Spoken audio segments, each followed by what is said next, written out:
নিপীড়িত মজলুম জননেতা এটিএম আজহারুল ইসলামকে মুক্ত দেওয়া হলো না। আমরা জানতে চাই এর পিছনে কোন ষড়যন্ত্র রয়েছে।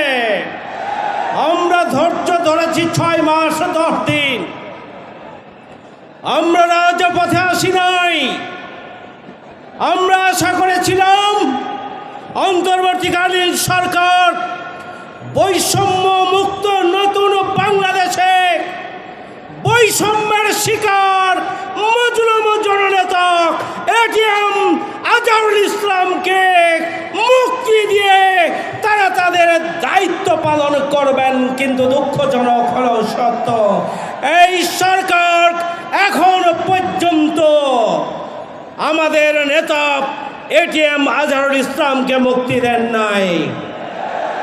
আজকের এই সমাবেশ থেকে আমরা অবিলম্বে এটিএম আজহারুল ইসলামের মুক্তি চাই। আমরা জামাত ইসলামী বাংলাদেশের নিবন্ধন আমরা ফিরে পেতে চাই।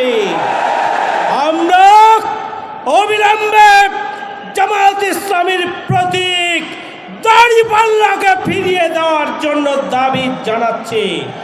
আর যদি দাবি মানা না হয়, আমরা বিগত 15.5 বছর যাবৎ চরম জুলুম নির্যাতন নিপীড়নের মধ্যেও আমরা রাজপথে ছিলাম। বাংলাদেশকে মুক্ত করার জন্য আমরা ভূমিকা পালন করেছি।